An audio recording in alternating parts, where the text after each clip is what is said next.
happens. Scenes from the new film Doctor Strange and the Multiverse of Madness. It's in theaters today, the 28th movie in Marvel's cinematic universe. And yes, it is Benedict Cumberbatch back in the role of Dr. Stephen Strange. Some familiar faces as well, you will notice in this movie. Surprise appearances, too. So there's a lot to talk about, which means time to bring on Eli. It's Friday. We need a film review. Good morning, Eli. Great to see you today. 28 films, Heather? Oh, my I know. Have you talked to me about all 28? I think you maybe have. Yes. I can't wait till this one, because it seems like it's a while since we've talked about a full-on Marvel movie and Doctor Strange. Big changes to the universe since then, Eli. Universe shaking, quaking changes, Heather. So this movie takes place after the events of Avengers Endgame, and I guess you could say also Spider-Man No Way Home. So Doctor Strange has done some things and saved the universe, and there were consequences. And when we catch up with the good doctor, he's feeling a little defensive. Let's take a look. I did what I had to do to protect our world. You cannot control everything, Strange. You opened the doorway between universes, and we don't know who or what will walk through it.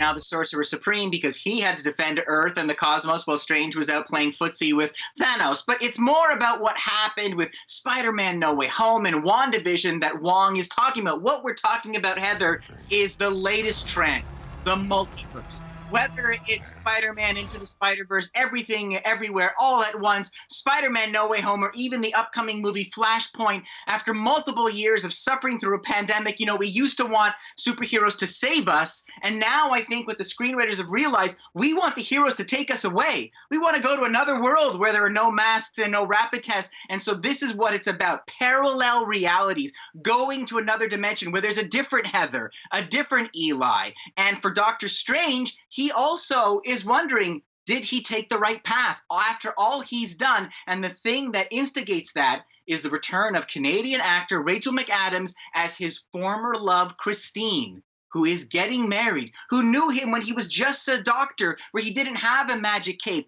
And so now, before he can really come to terms with whether he made the right choice, New York City is attacked by a giant one-eyed monster. And if you've ever wondered, Heather, what does it look like when a monster gets severed by a magic spell? Well, wonder no longer.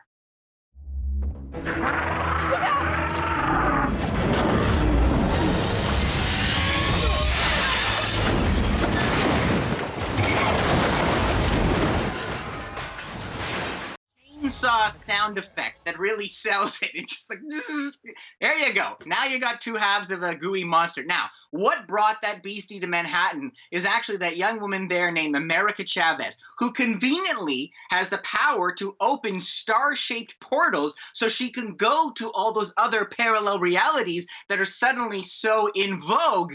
But there's another very dark entity that would like to get their hands on that power, and if they do, it is all over. Man, you need to give me more heads-up time on chainsaw sound effects. You know how I feel about gory scenes.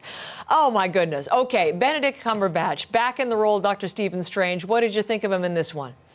He is an amazing actor. I've interviewed him. You look at what he did in The Power of the Dog. There's nothing that Mr. Cumberbatch loves more than just to lose himself into a role. And I wish this time around they gave him more to do. I mean, in the first film, he was this egotistical ass of a surgeon who had to learn a sense of humility before he was given the keys to the universe. Now here, when he's not hopscotching between realities, he's just got a case of the sads.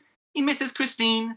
He wonders if it's happy. It's not exactly with great power comes great responsibility. Now, luckily, there is a character who has depth and conflict to spare, but she is not in the title. We are talking about Elizabeth Olsen as Wanda Maximoff, a.k.a. the Scarlet Witch. You might recall, there we go, the WandaVision TV show where she created this suburban paradise complete with two fictional children. Well, she misses them dearly and is not going to let any hero get in her way. Let's take a closer look.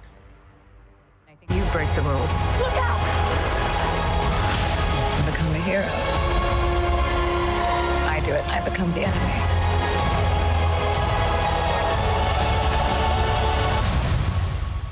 It doesn't seem fair.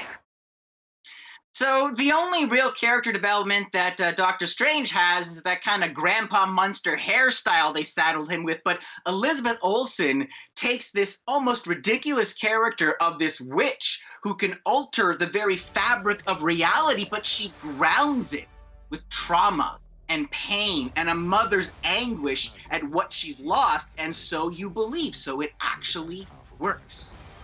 So when we've talked about those Marvel movies in the past, I mean, I think of them as fun. I think of them as funny. But this one's almost like spooky, as you say, with the witches and the wizards and those monsters. It's set apart, is it, Eli, from the other films? So it's been described, Heather, as the first horror film of the Marvel Universe. Now, that's interesting. And as you say, like a lot of Marvel movies have a different kind of flavor. And what Marvel's been very smart is recruiting different kind of directors like James Gunn to kind of add their signature stamp to a Marvel world. Now, where do we know Sam Raimi, the director of this movie, from? We know him from the Spider-Man movies, the Tobey Maguire, but we also know him with movies like Evil Dead and Army of Darkness. So normally, when you get a Sam Raimi flick, you know it is going to be gory, gooey fun. But this is not horror. This is horror light. This is the veneer of horror. This is the Disney Haunted Mansion of horror ride, right? So it's spooky. It's a little scary. There's some dark shadows. Some things go boo, there's flying skeletons and zombies, but it could have been so much more. And I really get the feeling that Sam Raimi was handcuffed by Marvel and its desire to still make a movie that will bring in the kiddies and keep that PG rating. In the end, what I'll say is the only thing that's truly scary is how much of a Marvel fanatic you need to be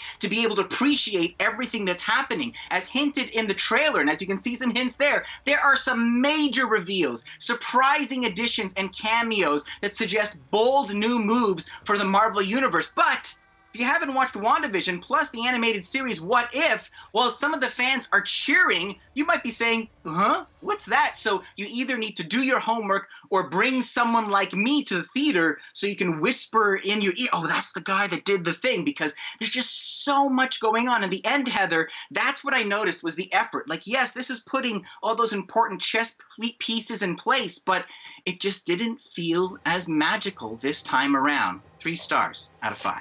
Oh, rats.